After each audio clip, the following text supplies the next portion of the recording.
Hey everybody, it's Colin McKeown from the New Fly Fisher. Thanks for joining us. We've got a really great show for you tonight. We have Bill Spicer here, host of the New Fly Fisher, and we also have Jeff Parks, who owns Calmwaters Fly Fishing. We're going to be talking about rivers, small stream fishing in Southern Ontario. We're going to be talking about trout, smallmouth bass, muskie, steelhead, Euro nymphing, a whole bunch of topics, and we want your questions. It's going to be a fabulous show.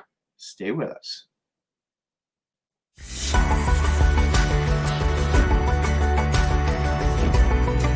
Ooh, that's a nice sized fish. I will catch these all day. That is what you're in for on this episode.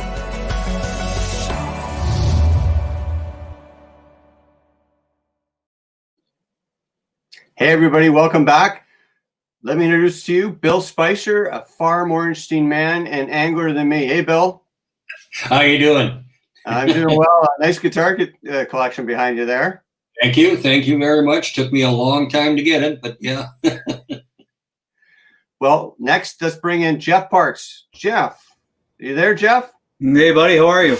Good, good, good on this frosty night and getting colder. So what I'm going to do, gents, I'm going to let you go and talk about all the things. You had a great show together last season with Bill, Jeff, and Bill's going to go over your trip. You're going to talk about your guide service. You're going to talk about the rivers you fish and the streams. And you both have a lot of things. I think, Bill, you want to talk about Euro nymphing because Jeff introduced you to it. And Jeff, you're quite the instructor at Euro nymphing. I got to tell you, I love to spend some time with you as well because I'm still learning. But I'm going to find out. You guys have fun. Yeah, Jeff, good seeing you again. Haven't seen you since last fall or last summer, I guess it was the last time I saw you, and we did the show together. It was great. Now, I want to make a point out to the audience. You're never too old to learn something new. Now, Euro nymphing, I had heard about it. I had tried it, and a couple of people had tried to teach me it, and it was very confusing the way that they tried to teach it. Jeff was, on the other hand, very, very clear, and I understood right away, and it made the difference. That show made the difference in the brown trout, didn't it, Jeff? Oh, big time. Yeah, we had a few swipes at and a few chances on some streamers, but when they were just bumping that fly, basically they weren't really taking the flies on the streamers. They were bumping it out of the way. And pretty much, I think we had to get down and dirty. And it was very clear, wasn't it? I'm sorry. It was low and clear. Yeah, the water was low and clear. I won't say like New Zealand like. I was in New Zealand a couple of years ago, and that's where I really learned to, work some of these longer leaders when I was swinging the flies, especially more for the dry fly with the longer 18-foot leaders. But with that water that we had on those tributaries that we were working, it was somewhat gin clear. So we had when I get into it, and a lot of people think, well, okay, you've got all this gin clear water, and what are you using? 7X tippets? Are you using 6X? All this stuff, but we didn't go anything lighter than a 4X also. Right, so it really was finding the fish and putting it on their noses. I will say one thing: that was some of the prettiest trout waters I've ever been on. When you took it was amazing. It was just absolutely gorgeous. We'll get into that a little bit later. First off, how'd you get started in fly fishing? It's a lot of people, like I have my story, Colin's got his story, and Mark's got his. What's yours? Oh, that seems like a long time ago. It was actually, I probably was just around university. For me, that was 1979-ish, or right before, I should say. 79, 1980 is right. And my folks, they lived on a lake, and I've always been a fisherman, throwing rappellas, that kind of, spinners, that kind of a thing. But in the back of the shed, we walked in, I was there with my pop at the time, and said, what the heck is that? And he looked at me like I had two holes in my head. He said, well, it's a fly rod. And I went, oh, how do you use it? And he looked at me and he says, I don't know. He had no idea. So I took it out and just went to the dock. And it had this big bass bug on it, probably size 10, just full of deer hair. I had no idea what it was, but I finally got it out about 20 feet, and I was moving that fly, trying to sink it. I didn't know it was supposed to actually float. And so I'm making a lot of commotion on the surface, and this 3.5, 4 pound largemouth bass hit this fly. And that was it. We got it in and I was hooked. I thought, wow, this is just, what a way to fish.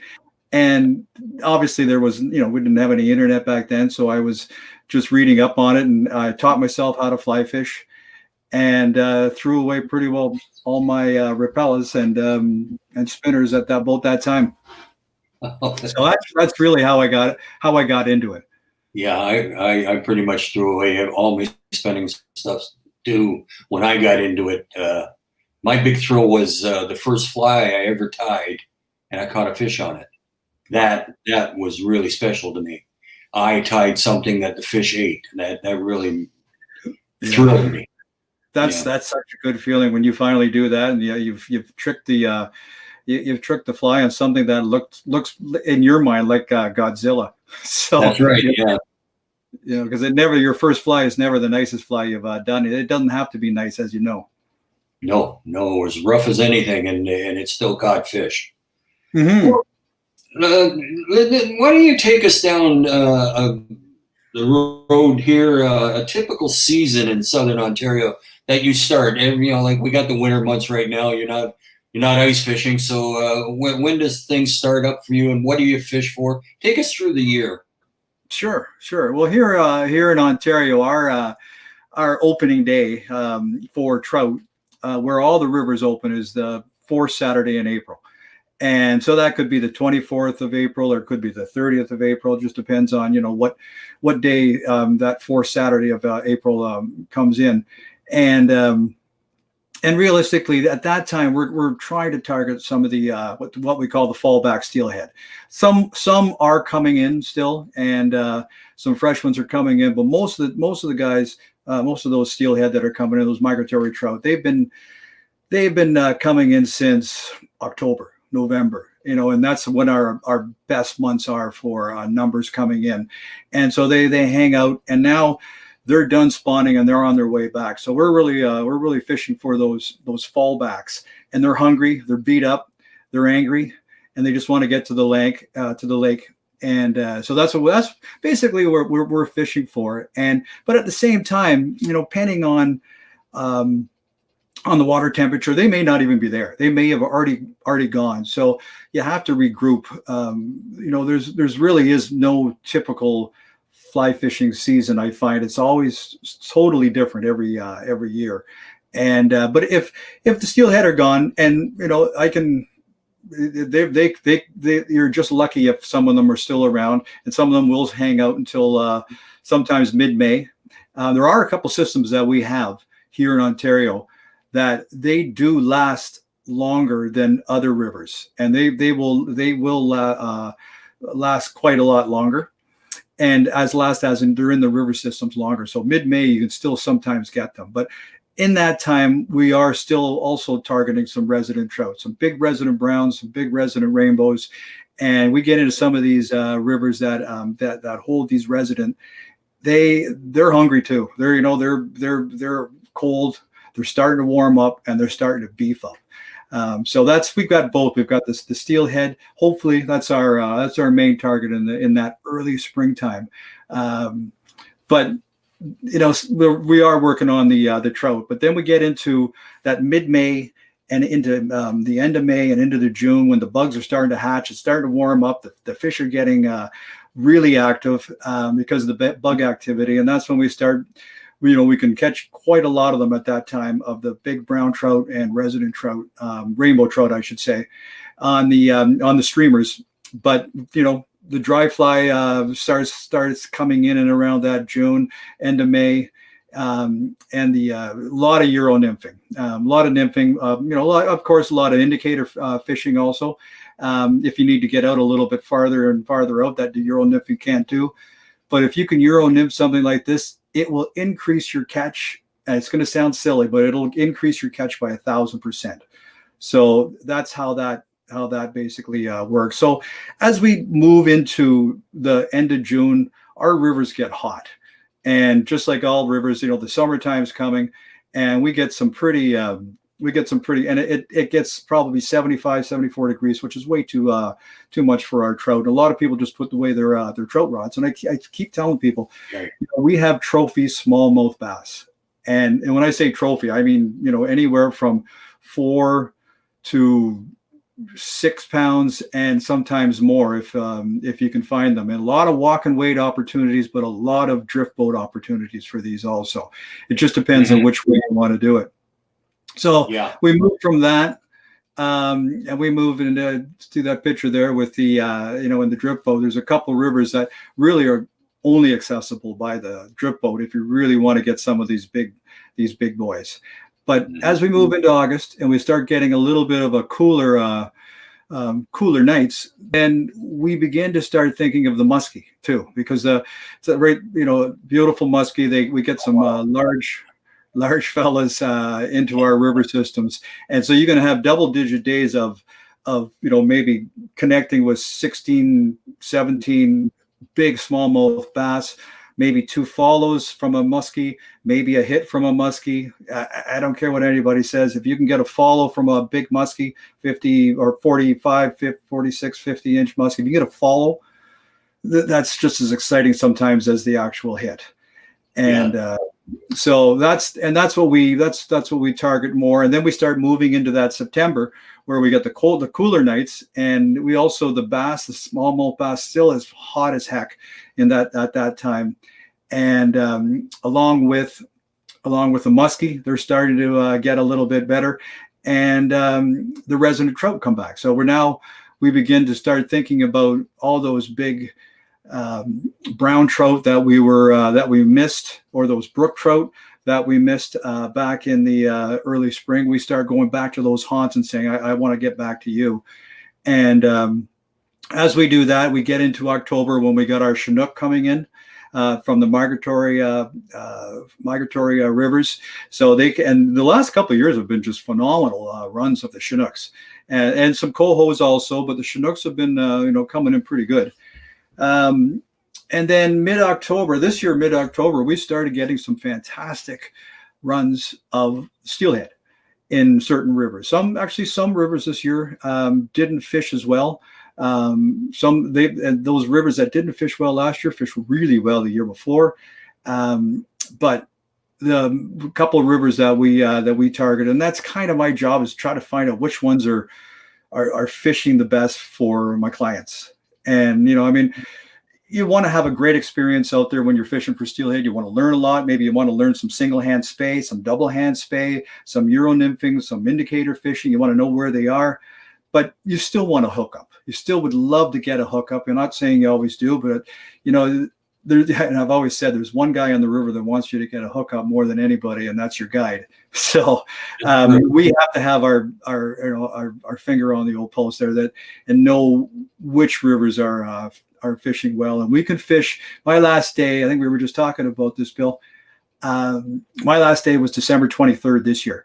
Normally we go to about the 15th or so, and that's just really regarding river conditions. Sometimes what happens as it gets colder, it just starts to slush up. But this year we were good to go. So, and that's basically a typical year. We every month we've got something that we can fish for. Everyone who fishes dreams of the perfect fishing experience, the perfect challenge, the perfect cast, the perfect catch, even the perfect spot in which to wet a line. Fortunately, there's one place where those dreams are met and often exceeded. This is the province of Ontario, where you will find more than 250,000 inland lakes and countless rivers and streams that comprise 15% of the world's fresh water. This week we are in southern Ontario fishing one of the many trout streams available in the province. Our quarry is brown trout, long considered one of the more difficult fish to catch. My instructor and guide will be Jeff Parks, owner of Calmwaters Fly Fishing. Jeff is a full-time professional guide and has years of experience with clients of all skill levels.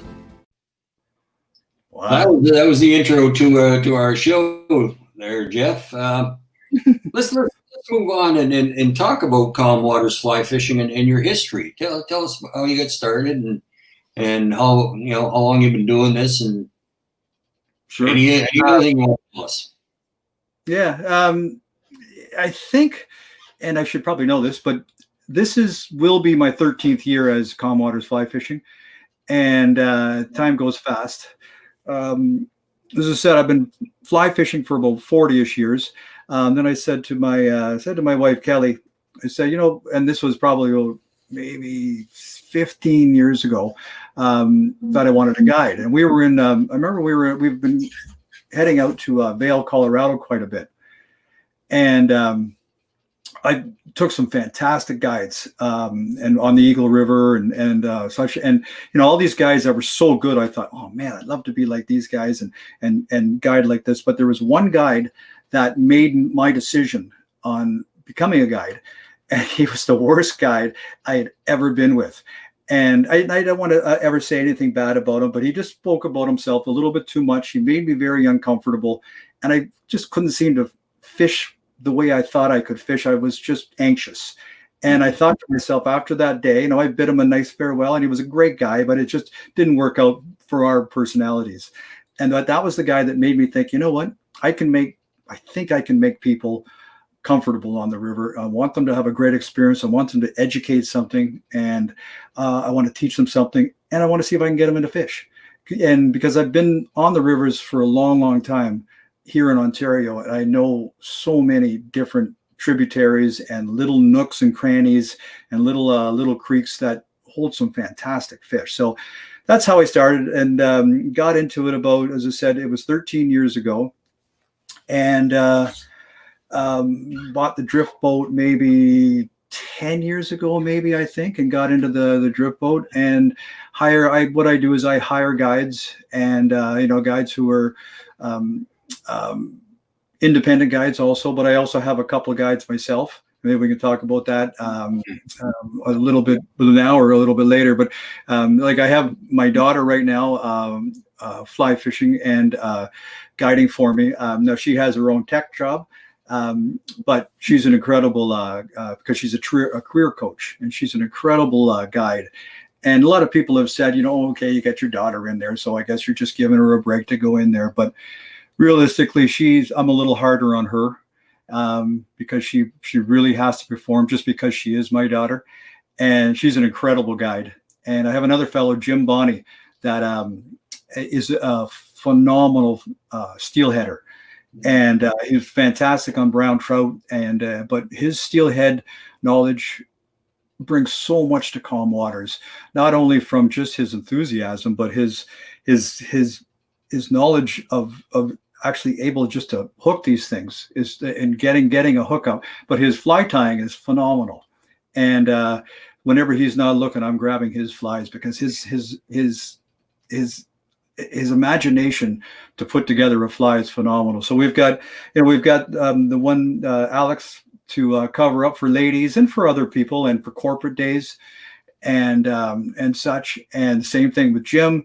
Jim does some corporate days. He also does some fly tying for us, but he also does, people coming in from overseas, some of these special clients also. So we've got a lot of people that we can get out. So yeah. Drift boat fishing, for people in the audience have not experienced it, you want to experience it. I'm 68 years old. My legs aren't what they used to be for walking weight anymore. A drift boat is perfect for me. You cover a lot of water, water that you would never have a chance of getting into at all. I mean, some deep pocket pools and that, especially for the steelhead, it's really, really something. Your enthusiasm on talking about your business makes me want to mention about your love for teaching. This is the part that impressed me when we were together. You're pleasant.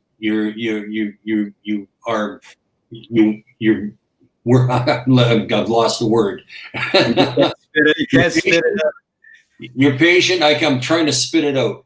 You're patient, and you know your stuff. especially with the Euro nymphing. So let's talk about your love of the teach. Mm-hmm.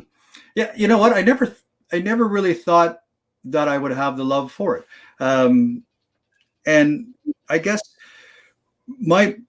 if I look back at sports, my game when I was younger was golf, and I was at one point thinking I wanted to go on the tour. I won a few club championships and start thinking I was some fantastic guy. But which I wasn't, obviously. But when the game was easy to me, everything was about feel. I had really no idea why I could hit the ball straight and why it went that way and why it went left or right. It just worked. And so it was all basically about feel. And as I got into fly fishing, golf and fly fishing are very similar. And I started because I was somewhat self-taught. And one of the ways, just to digress a little, one of the ways that I self-taught myself was sitting on the bank and watching someone cast, like someone like yourself who can cast very, very well. And if you sit down and just actually watch somebody cast for a half hour and watch what they do and then you see someone who doesn't cast as well, you go, oh, I see what he's doing. He's decelerating, or his tip is coming back too far, all this kind of stuff. By a visual, you can really do that. So I tell people, just stop, sit on the bank, watch somebody that looks like there's a pretty good cast or better than you, and see if you can pick up a couple tips. So that's it. But when it comes to the question you're asking about teaching, everything was about feel for me with fly fishing also. It just seemed to happen. It was like the same golf swing. Everything, I could just get it out there. I knew when the rod tip should be, I knew when the rod tip should stop, and I knew when it should go back. It just happened. But as I started really delving into how to teach this, I got into more of the education of it and the technical part of it. And then I thought to myself, well, I'm going to teach people, of course, the technical portion of it, but I also want to teach people how to feel.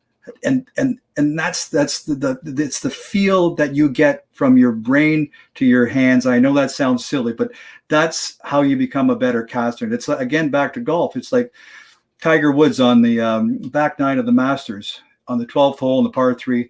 If he's on that tee and he's got pressure on him, there's no way he's thinking, okay, left arm straight, keep my head down, do this, do that. It's just, he's just hitting it by feel. And that's our Masters tournament, is that brown trout that's right underneath that log of that cedar tree. And you got one shot at him with that size 18 BWO, that blue-winged olive. And you got one shot, and you can't be thinking, okay, just 10-2, 1, 2, 3, I got to do this. It's just got to happen. And that's through practice. Right. Now, so you do teach all levels. You do teach beginners. I know that, but I'm a veteran of over 40 years fly fishing, and you taught me something that really it clicked, and all of a sudden I started taking fish, and the touchy-feely part of the fishing really impressed me. Well, why don't we roll a video right now of you teaching education position and see what we mean here. Roll that video. Okay, actually, what I do quite a lot with the people that I have, people from novice to intermediate, is their stance when they're fly fishing, especially when you're streamer fishing, especially when you're throwing big streamers for these big fish. A lot of people will stand just like this, cast it out, and wait and hope. But what I'd like to see what you can do, because these things hit hard, and you got to be, your muscles, your whole posture has to be ready.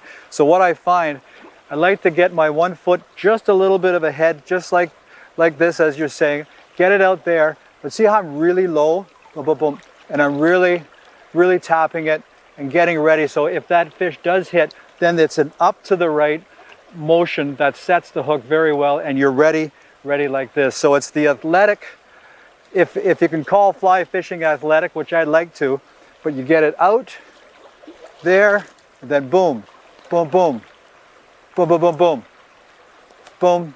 And I've said it a few times, nothing swims with rhythm other than a human. So always get this fly moving very erratic. I'll do it one more time just to get it out there.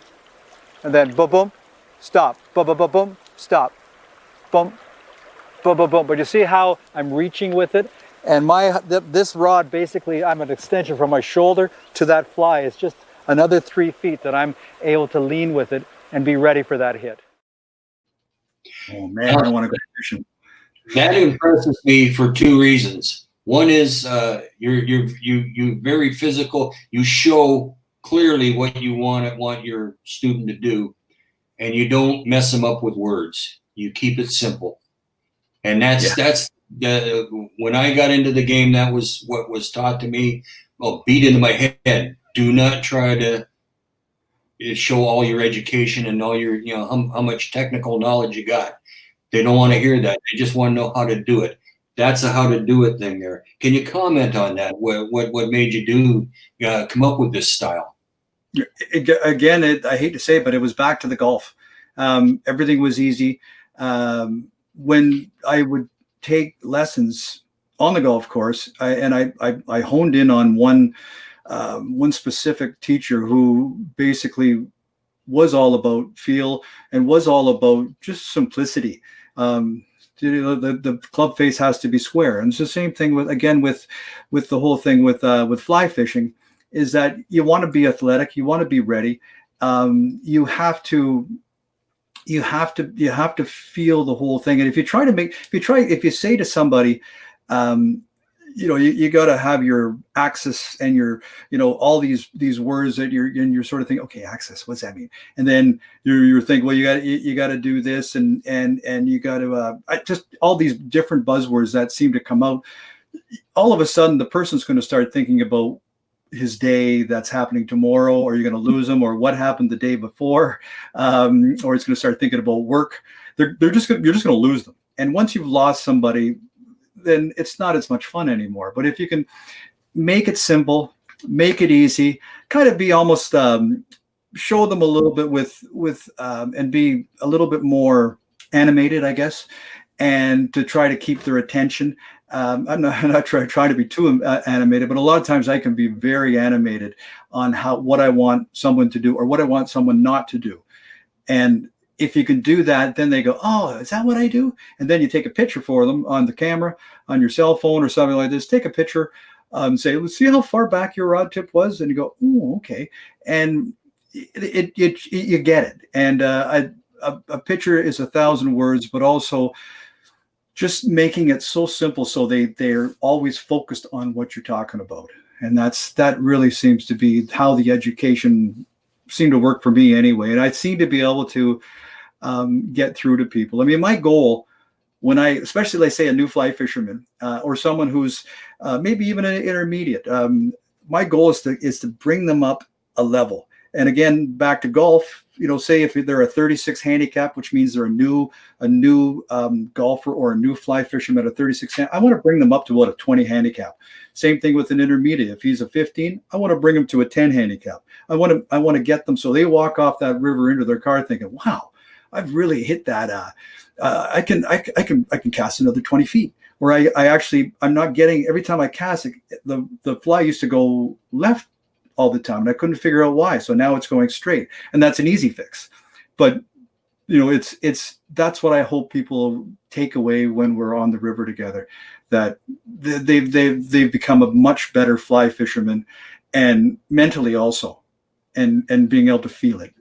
Right. If that makes any sense at all. Just take a quick. I'm looking at some of the comments here. My cousin Randy from British Columbia is watching, so. We got a wide audience right across the country. So, that's awesome. Hi, Randy. How you doing? Hey, Randy. Okay. What kind of trips do you offer, Jeff? Is with your business? Your drift to walk and wade. What do you do? Yeah. Well, we do it all. We're full service guiding, drift boat. Lots of walk and wades. And sometimes I actually talk people out of a drift boat, especially for steelhead, only sometimes. And the only reason is sometimes the fish may not be up too far, or they may, because they're migratory. If you get on a stretch on a drift boat, you may end up on a stretch where there's not that many fish. But if you can walk it and you don't mind walking it, then you can go from county road to county road to county road down to the lake, back up 20 miles to see if they've some have moved up, because they move very quickly. That kind of a thing. So we can do all that kind of walk and wade and the drift boat. But we also cater to a lot of people, and instead of just taking one learn to fly fish, we put a package together for them and say, listen, you got to learn to fly fish day, take in the spring. Then you've got why not take another day if of course if you can afford it, and in the later in the spring for the trout, take a smallmouth bass day to keep you fishing all year round, and then maybe take a steelhead day. So maybe take 4 days, maybe take 2 days, 4 days, 3 days. But that way we go to different rivers every time. We don't go to the same river. That way you're getting to know so much different water, and you're going to be able to do some fishing on different waters for different species. And I hate when people say that they put their fly rod away in July and August to wait for the trout, because as you know, our trophies, the smallmouth, are just phenomenal. The smallmouth, for anybody that's never done it, please try it. Smallmouth are very fly friendly. They love the flies and they fight hard. The biggest one I've seen, I've got one that's close to 7, but Colin outdid me. He got 2 of them. Colin got one on the Saugeen that was about 7, but he got one in I forget which Rice Lake. He got one in Rice Lake that was crownate. It was crownate. It was huge, just huge. And those are impressive. Yeah, just you get something like that on a 6-weight and fighting it. It's just pure ecstasy. It's hard to explain how much fun it is. Well, you know what, and also the nice thing about, especially if you're walking waiting for smallmouth bass, you need an old pair of running shoes, you need swim shorts, hat, sunglasses, and 3 flies, or 3 types of flies. Surface fly, crayfish, and a streamer. More than likely, you're just going to use the crayfish, and you're going to use the top fly. And one of our top flies is the gurgler. A yellow gurgler, easy for me to say, or a green gurgler. Something that you can use in saltwater also, but it is by far our best topwater pattern out there, and very easy to tie, not very expensive. And speaking of tying, also, I tie a lot of my flies. For steelhead, I'll tie my flies that I have that are simple. As in simple, when I mean simple, if something takes me more than 3 minutes to tie, I'm not going to tie it. I just, after a guide day, I don't feel like coming back and spending 10 or 15, 20 minutes on a fly. So, on steelhead, so I have mine. I mean, that's why Jim Bonney that we have with us, he has his own fly tying company also. And so he is just phenomenal at his stuff is a little bit more intricate than mine is.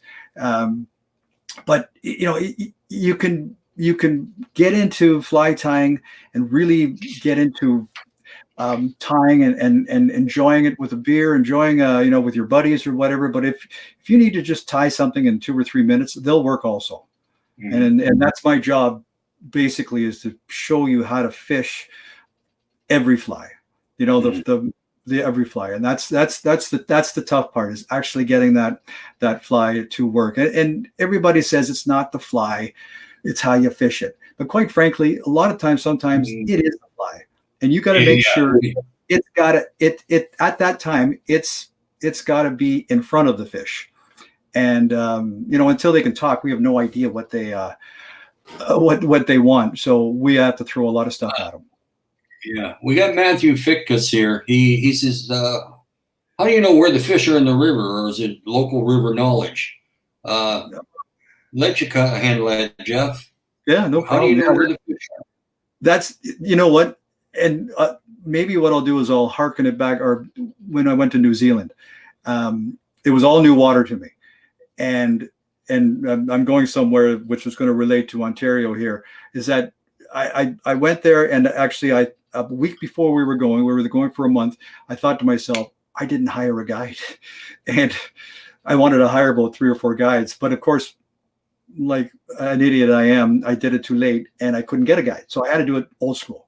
So I got into every river that I saw, and they want you to walk upriver all the time, never downriver. You walk upriver.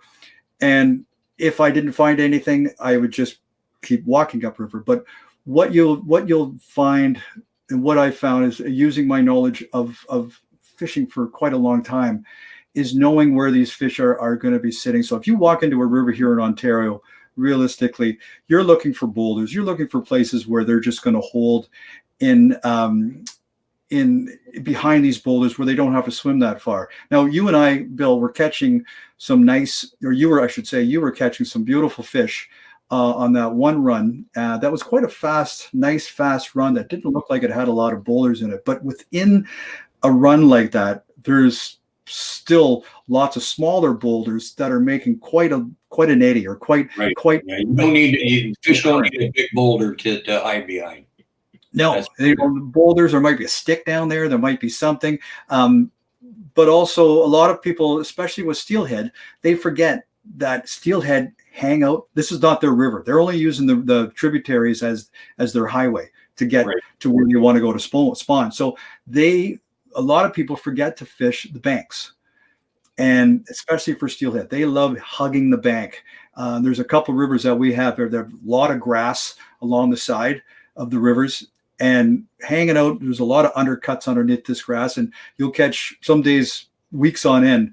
We never catch them in the pool. They're always hanging out in these banks. So it really is just watching and looking in the water. That's the nice thing about walking it for a long time. You get to, as you walk into the river, walk past a big rock and just see how much the current stops.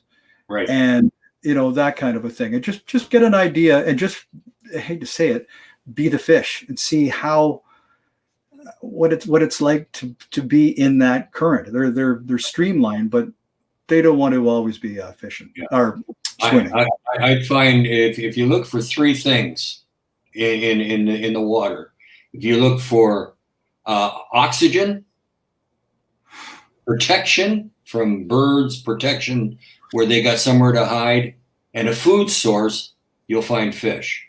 And generally they're behind rocks.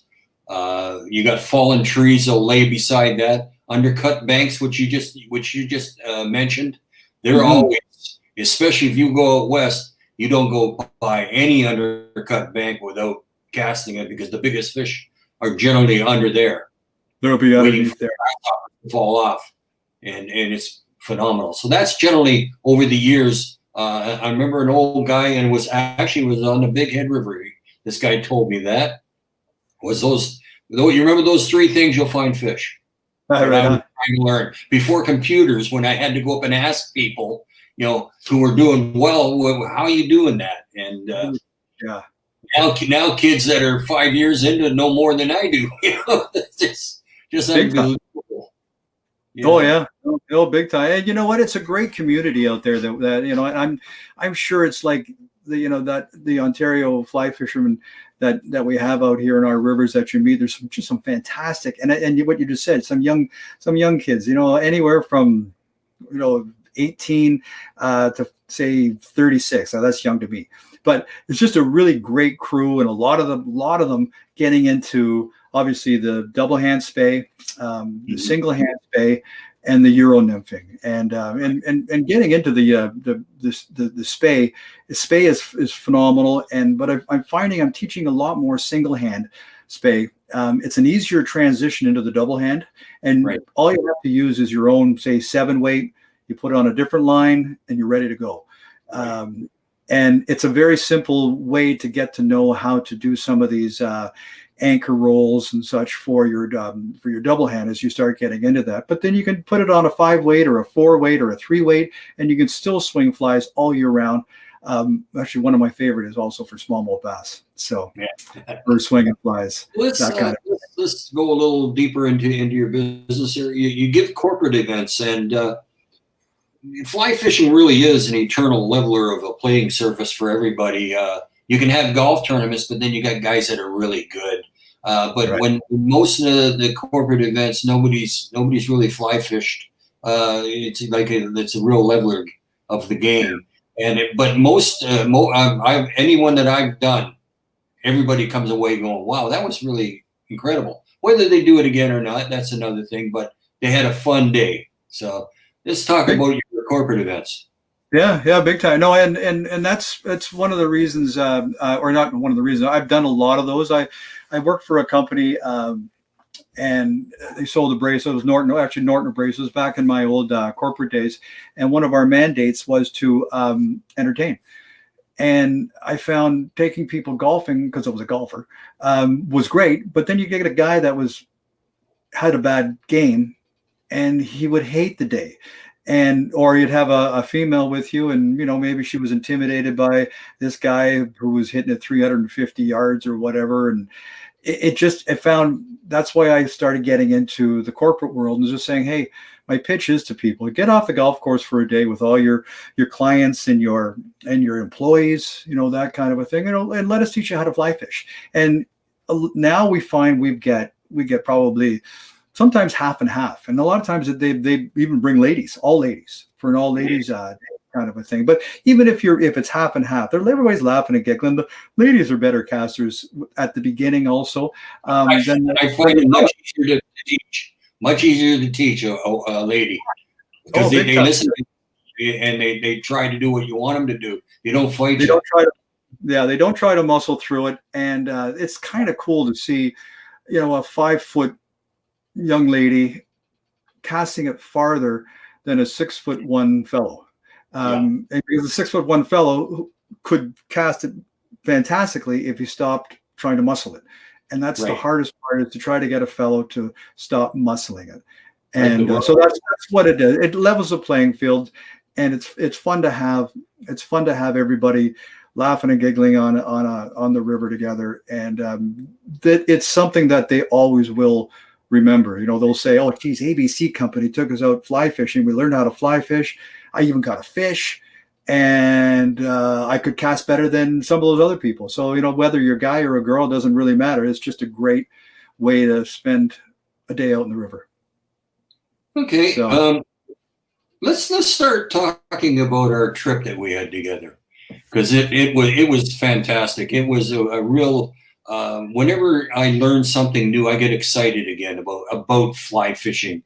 I want to do it again. I wanted to do steelheading, but things didn't work out for me this year, as far as I had some back issues and I couldn't get out on the river. But I can't wait to try it on steelheading. It's such a feely, touchy kind of fishing. But we started with streamers. Now, and it didn't work, but we switched to tight line nymphing. But why didn't the streamers work, do you figure, at the beginning? And they should have. Yeah, they should. And I agree with you. That's generally whenever I guided, that's what I'd start with, because that's state for them. Basically, yeah. Yeah, and I actually thought so too. And I use one type. I don't know if you can see. I don't know if you can see this at all right there. Probably not. But it looks like a big piece of white fluff. But I kind of use one style of streamer, but it's just how when we saw that video, when I was showing you about keeping your arm straight and all that, and that tapping motion, that really gets the fly doing this, boom, boom, boom, then stops, boom, boom, boom, boom, then stops, and that's exactly how you want to cast for a musky fly, because once you do that and really get that moving, then that's what gets that sexiness, I guess, if you want to call that in that fly. But I don't know why we did get a few swipes. We saw a few swipes. We had and I'm wondering if they just they were just nosing it away, getting it away from them. They really didn't want to eat. Get out of my lair, get out of my spot, which they do, especially these big brown trout do a lot. So maybe they who knows? I can't remember if it was a full moon the night before, or maybe maybe they fed a little bit at the nighttime during the bright night, or maybe evening. it could have. They could have. They might have been fishing at night too, so someone might have been there and fished it. You never know. That's true. So basically, you take a look. You throw. I throw yellows at them. I throw white at them. I throw black at them. I throw green, but the normally green works well. The last couple of years for me, green hasn't worked that well. So I've really honed more in on white streamers for the big browns when we were out there, and in the black, Shiners. and the tiger stripe. The tiger. I don't know if you can see that. Wait a minute. There it is, right there. There you go. Yeah. That's a little bit better right there. That's sort of that one you had a big fish on. Yeah, I had a big fish on. That one that you had the big fish on. Right. Yeah, we didn't land it, but it was a big fish. Yeah. Yeah. That one, I'm still thinking of that one. I was thinking of that one today, as a matter of fact. So tell me now, we did a bit of indicator fishing, and then you decided Euro nymphing. Yeah. Why Euro nymphing over the indicator fishing? You know what? And these fish are wild fish, and not that stock fish aren't smart. Stock fish are very smart, and they see a lot because they get a lot of pressure. These fish that we were fishing for were quite large. That we were trying to get some of those really large ones. So they're pretty smart, and the water was very clear. And if realistically we needed to really get hands down, and I think if we would have gone with the indicator method, we might have had a chance at a few, of course. But I think we needed to be quicker, like you were, at setting the hook. I think they were just and going out. And what I find on some of our rivers here, on most rivers, here, let's say North America, they're eating midges all day. Right. They're sure they're going to be eating minnows in the morning, in the evening, and normally, but a lot of times they're just chowing down. On green midges, some very size 16, size 18, 20 stuff. And when they put that in their mouth, if they don't like it, they're going to do exactly what you did. If you put something in your mouth, like a fish bone or something off your plate, you're going to spit it out right away. And I think we needed to have that direct feel to it, that tight line feel, that when you just saw that line go, goop, goop, doink, and or it spit it out, it was because it was definitely in their mouths a few times. Yeah. Why don't we show the people at home? Let's roll a video on Euro nymphing and show the people. What we're going to work on this piece of river right here is the Euro nymphing. And you can see I'm a little bit closer in than we were when we were doing the streamer fishing, and probably a little bit closer in than we would be if we were using an indicator. There is some cover here, so I feel that I'm not going to spook them. But the reason it's different is that we've taken the fly line right out of the whole situation, and we've got chameleon 12-pound line that I've attached to my fly line. So it's very, very hard to see. And attached to that is what they call cider tippet. And then attached to that, we have tippet. And this is a 4X tippet. This is probably maybe about 2.5 or maybe 2 feet. We want to have the rod tip up very, very high. And we're trying to actually just tap the bottom completely and not have any line manipulating the drift. And that's what you can do with this Euro nymphing. So what I like to tell the people that are working, think of this whole piece of water right here that we're fishing. Think of it as a big piece of butter. And what you want to visualize this line as a hot wire. And what you're trying to do is take that hot wire and cut that butter. So if I put that in like this, I lift it up, then I'm going to drop it down to an area where I'm just trying to find the bottom. And you see how I've actually cut through the water there. Again, like the butter, it's like a hot wire. I'm just trying to cut through that and keep it high up. And also what you want to do is lead the fly a little bit with your rod tip. You want to not be behind here, because then that manipulates the fly and stops its flow.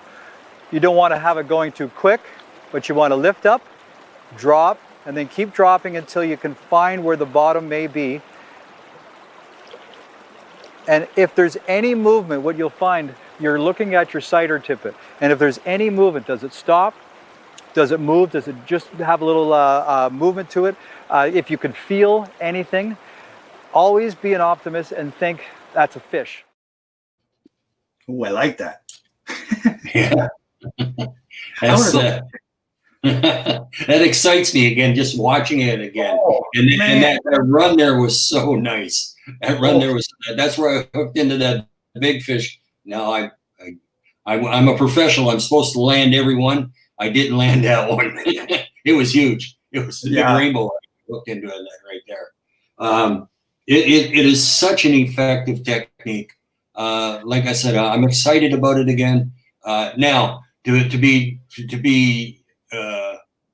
to let people know, Euro nymphing isn't anything so new. Joe Humphreys was doing this back in the 80s. He would fill up a whole fly reel with monofilament, take the line out, and then nymph like that, and was very, very effective with it. Years ago, I seen a video of him doing it that way, and I thought to myself, that's strange, but he was catching big fish. You know? Way ahead of his time. Yeah. You'll find if you watch a lot of these videos on Euro nymphing, you're really going to find that people are going to want to technicalize it a lot, and make it make the whole setup really, really difficult, make the way you're supposed to do things difficult. It's so simple. It's one of the most simplest types of fishing that I've found I can teach people is the Euro nymphing. It's a very simple thing. We've got a question here from Brendan Sullivan. Does Czech nymphing have depth limitations? Too shallow water to try, for example? Yeah, not really. You can actually go. I mean, as you know, fish are, let's say they can be in a foot. It depends on how spooky they can be. But no, you just have to. You are the indicator. That's the cool thing about it. I mean, as the indicator, when you have an indicating setup, and then you've got the indicator or the bob or whatever you want to call it, you're always a certain amount below that bobber or that indicator. And with the Euro nymphing, you are the one who basically, figures how far up and how down you go. And like a lot of times, there's, as you know, at the bottom of the river, the bottom of the river is never flat. And so there's always undulations, there's always rocks, and you're always getting caught at this one spot. So at that spot, you lift it up a little bit, and then maybe for another drift of about another 6 inches, 7 inches, then you go over it, and then you drop it back down. So you're getting that perfect drift. And getting back to that fellow's question, so you can probably do that in any depth. You just have to watch the weight of the head of your fly, the tungsten fly. I mean, we were using, I usually use a lot of an 1/8.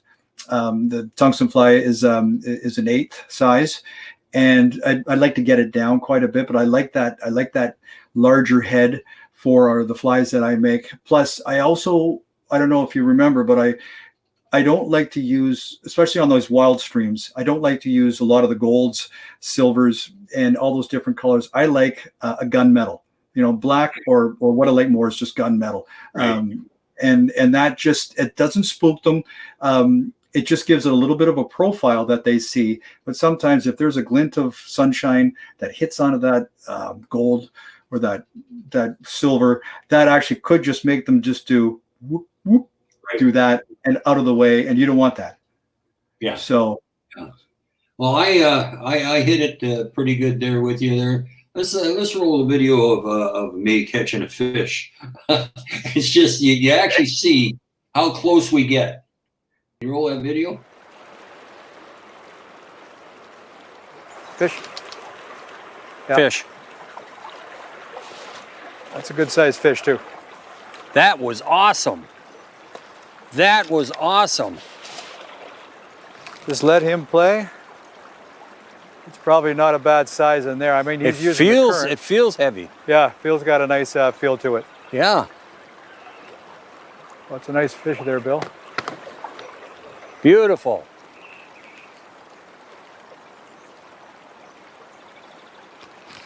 Well, that's going down. It's got some. It's got some shoulders. It's got. to it. I was going to say it's got some energy too. So don't force them, but when you can, we're going to try to get them towards me, towards the net. Okay, I'll bring him down then. Feels heavy. It doesn't look that big, but it feels heavy. It's a nice looking fish, though.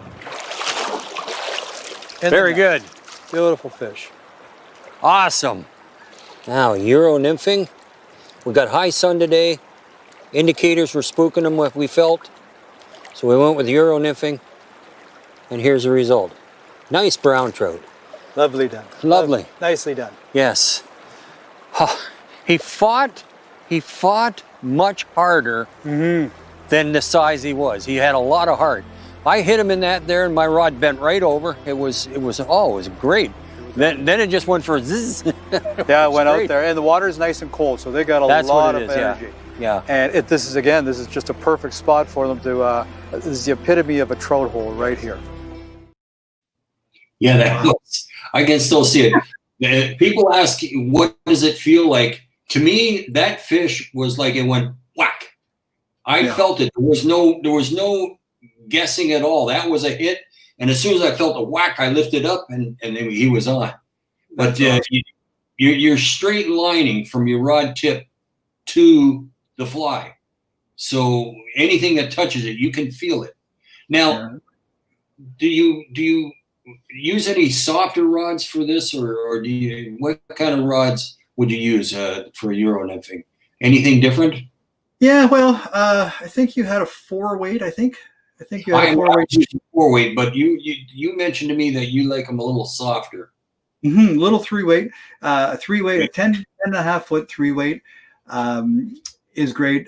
People use 2 weights. I don't really use a 2-weight. 3-weight still has enough gumption to get some of these browns in and not tire them out too much. I find some people try to go a little bit longer, 11 foot, maybe 11 foot 4 on their. I find what happens there's too much bounce in the tip, and once you get the bounce in the tip, then you got a chance of that fly popping out. So you also lose your feel. You lose your feel. It's harder to control. So a 10 or a 10.5 foot rod is really your best 3-weight. I like a 3-weight, and a 3-weight or a 4-weight. But if you can do that, that's the best way to do it. What you said, that you could feel that fish hit it. Some of these steelhead, when we were catching them on Euro nymphing this year, they were so subtle, what's the word? Subtler. Is that a word? Then more subtle than the brown trout were. And we were catching these on 7-weights and just 9-foot 7 weights. But sometimes you have no idea you got one on. It was just there, and then all of a sudden all heck breaks loose. So that was fun. Yeah. Now that run there, what was I doing right, and what could you a person do wrong in that like as far as the control part? I felt I wanted my line perpendicular, just like that. That's what I wanted. You did, and you did a good job at that. Actually, I'm not sure if that was one of the first fish that we got, whatever, but I don't know if you remember, I had mentioned maybe just lead with your rod tip a little bit. Not a lot, not to manipulate the fly and make it go faster, but just have it going just a little bit ahead of your line, just a little bit on a very minute angle going ahead. That gives you a great way to have a better hookup. You're going to have a better hookup in that regards, rather than staying that. Your main goal really in fly fishing, in anything, streamer fishing, Euro fishing, not as much indicate fishing because you're going to have some slack, but your main goal is to have no slack between your trigger finger and that fly somehow. If you've got tension, if something hits that fly right away and you can feel that, then that's when you're going to get a good hookup. And that's when I tell people, when they're streamer fishing or when they're swinging a fly, is keep that rod tip right down into the water. Sometimes I even bury it in the water just so there's an extension between my trigger finger and that fly. And as soon as that fish hits it, you can feel it and give it just that little tap and set that hook. You're going to get a better hookup in that regard. Just a comment for the people at home. Euro nymphing is basically a close to you type of fishing. It's no good if you got to reach out. You don't have the control, so you're better off to go to an indicator than if you got to go farther over.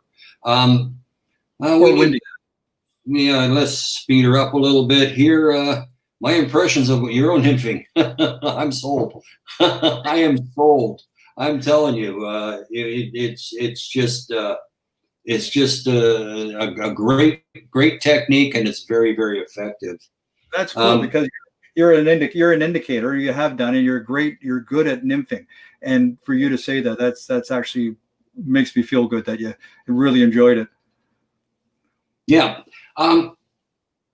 Now we got some photographs of some of the species that you go after, and can we see some of those photographs? Oh, there we go. So you got your bass.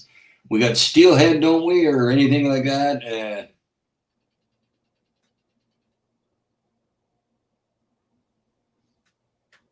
Nothing. Oh, another bass. And brown trout. Now that was an average brown trout. Now that's a steelhead because the spots are above the lateral line. You got her. One. Yeah. If the spots go below the lateral line, then it's a resident rainbow. Yeah, that was a late fall fish right there. Yeah, you could tell by the colors on that one. And it's funny, I remember every one of them.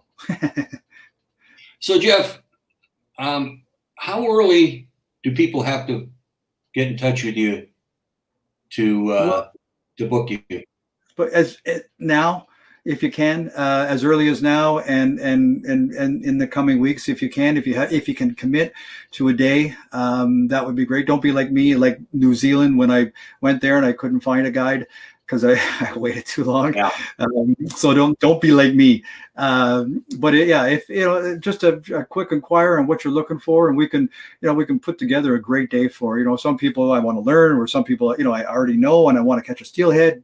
Let us know and we'll put you into the right spot at the right time, if we can make it happen. What's the best way to get in touch with you? You can get onto our website, calmwatersflyfishing.ca. You can look at us on Instagram, Calmwaters Fly Fishing, and you can also email me at jeff@calmwaters.ca. Lots of ways. You can always get a hold of me. I've got my phone with me. I'm not doing much right now because I'm not guiding. Just call me.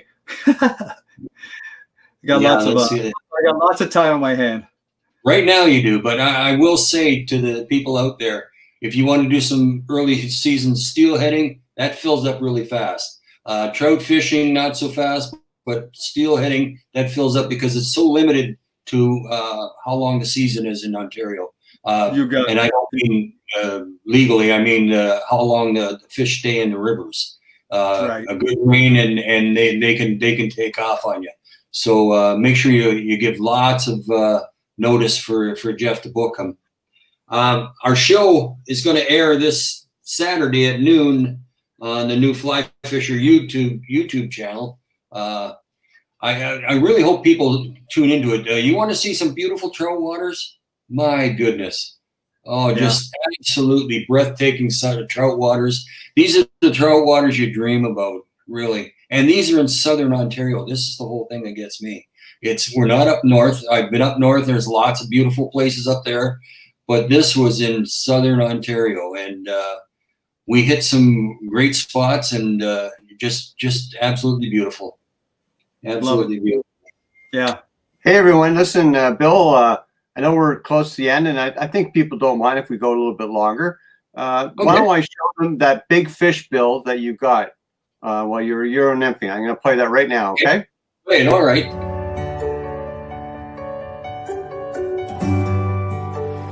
This is a little more difficult with the wind, though. Yeah, it ain't easy. Oh, just Ooh, that Fish on. Is that a fish? Yep. Attaboy. It's Fish got a on. little girth to it. Attaboy. Feels like it's not too bad. Oh. Oh yeah, no, that's a good. Well, that's a great fish. Can you get a look at it? Yep. I just seen a little bit of a flash, and that's it. That's a good fish. Oh, it's a good fish. Yeah.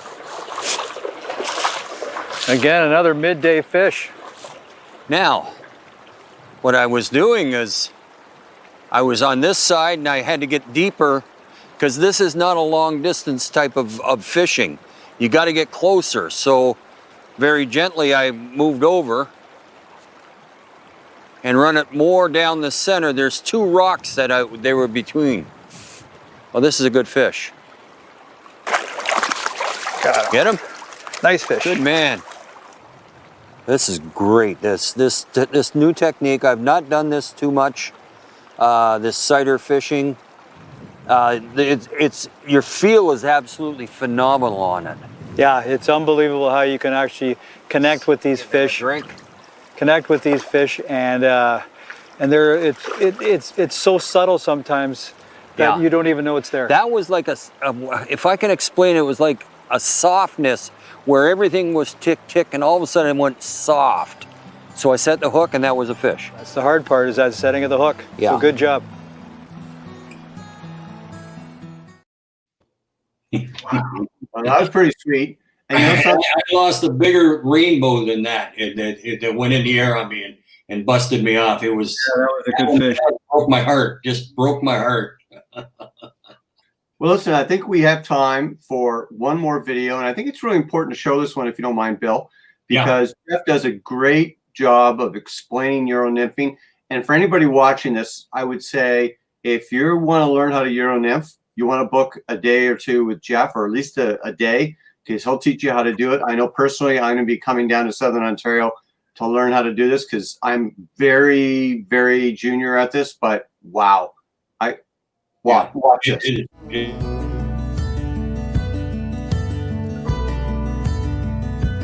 Here's our setup now for the Euro nymphing that's been so successful for us today. I've got 12-pound chameleon line that I've attached to my fly line. I probably put about 30 feet of this on, which means I am able to bury the fly line into the reel, so the fly line is not used at all. It's taken right out of the picture. Attached to that, I have attached probably about maybe 4 feet of what they call cider line. Here it is, or as they call it, we call it sometimes bubble gum, popsicle line, whatever you want to call it. And you can buy it just like a spool. And this is 4X tippet, is what it is. So we attach that to the 12-pound chameleon. And attached to that then is 4X tippet here. And I've probably got maybe 2.5 feet again here. I've attached that 4X to the 4X cider. I've gone down to the top fly here, and I've attached a second fly because the regulations say we're able to do that here. If I was on an area where you had one fly, barbless only, obviously I would just have this fly behind it. You do not need sometimes a split shot. Depends on the flow.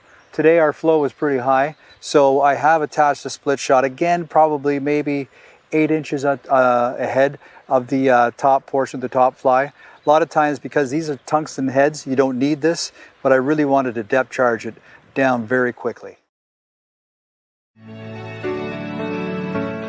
We're going to talk a little bit about flies here that we are using in this last couple of days, and pretty well. This is a fly box that I have. I use exclusively. I've got a couple of them, and you can see I got all different array of colors. These are all tungsten head flies. I have my top 4 right here that seem to be, maybe I fish them more with confidence, but they do seem to hit most of the fish. And my number 1 fly, it's not very impressive, but it's this fellow right here, and that's just a green midge with a sparkle black collar.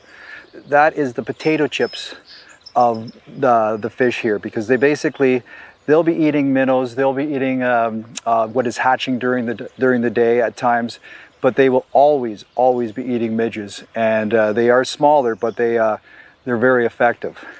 My second favorite is the Frenchie here. It's a pheasant tail with a white collar, A very, very effective pattern that is gets their attention with the collar. And you could put different colors, red, green, but the white seems to be the best. Over here, just a nice yellow color. Again, I do like yellow, Paragon style. This is more of a type of a tungsten fly that actually depth charges and gets down right away. So if you've got some water that you need to really get down far, this one leads the way. And the red midge, red and copper midges, but the red is great because if you have different colors of water, if the water is stained, this is what you're looking for right here. And so those are my top 4. I'll use all these because you have to have options, because until fish can talk, we have no idea what they want. So you have to have lots of options in your box. But these are the top 4 that we will work on you. And you notice that I have a gunmetal head on these. We're fishing these cold water streams. This is not a tailwater, so it's very, very clear. And so with this gunmetal, I find it doesn't spook them at all. Sometimes when you have this gold head, there may be a sparkle from the sunshine that maybe just move them away from it. So nice and subtle with the gunmetal heads, and that's the way to go with these tungsten flies that will sink. Cool. And I was impressed at how fast they sink. They don't look like much, but they go down like a sonic boom, just straight down. They do, but you know what? You are actually fishing it well enough to get it down. You were allowing them to sink, and that was due to yourself on how you put that line in. You lifted it up, allowed them then to really depth charge. I keep saying that word, but letting them get down and then lead along the way. So that was actually you getting it down a lot more than the flies were. But the flies do help for you. Somebody wants me to play guitar. Oh, that's a great way to end the show, Bill. Any rate. What was the clincher for me that you said was, imagine the bottom, how it deepens down, then shallows up, and try to trace the bottom. That made sense to me. That kept my fly close to the bottom, and right from there, bang, bang, bang, bang, started taking fish. And like I said, there's no denying when you get a hit. None. Not at all. And you got quite a few in there. Go ahead. Just can't wait. Oh, yeah. You know where I'm thinking, Colin. Now, of course, the only thing you haven't mentioned here is that when you're doing that tick, tick, tick along the bottom, that means you're also going to snag up a lot. So you better bring lots of flies, right? Exactly. Yeah, you got to donate a few flies to the bottom, but that's okay. That's okay. You're the fish most of the time, 90% of the time, the fish are down there. You do have them feed all the way the whole water column, but 90% of the time, you're feeding on the bottom. Well, great. Over the years. Listen, Jeff, thank you very much for being on the show tonight. Thank and you. for everyone who's watching, strongly recommend this Saturday, 12 p.m. Eastern Time. Go to our YouTube channel. The show will be on. It's a full-length show. A ton more information in addition to what you saw tonight. You'll see Bill doing his usual stuff and, getting the most out of Jeff and extracting all that information we love to hear. Jeff, thank you. You're a total rock star. Bill, of course, you're the ultimate stud muffin, especially. Oh, yeah. 68-year-old stud muffin here, yeah. Like I said, everyone, please watch the show this Saturday. I think you'll really love it. And I'm going to close out with a little teaser, not from this show, but the show that's going to happen the week after. And this one is in beautiful Montana, where Mark is going to be with the Bighorn Anglers. Have a watch at this video. Awesome.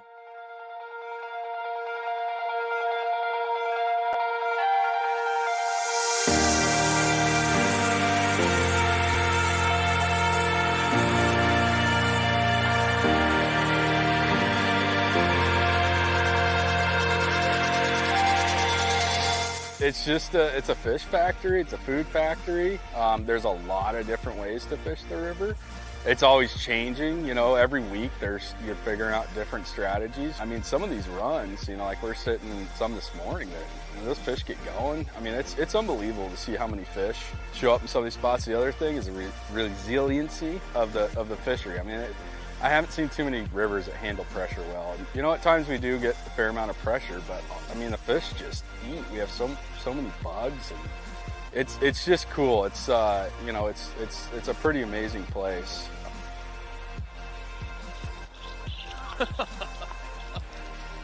It's a big fish. Another solid rainbow. Yeah, 18. Yeah, 17, 18, right in the range.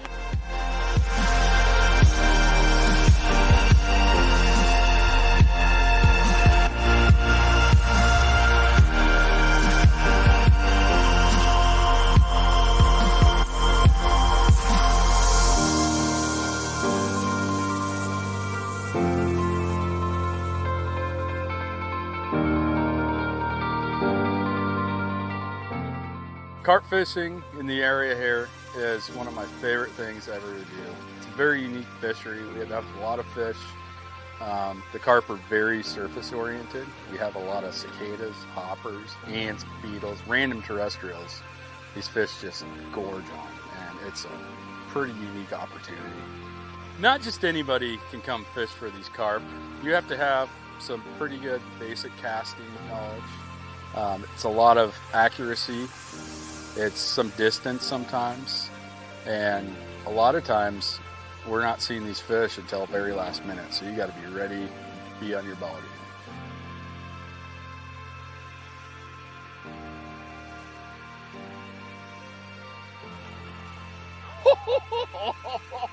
How do you like that 22-inch brown trout on a pheasant tail waiting in Montana?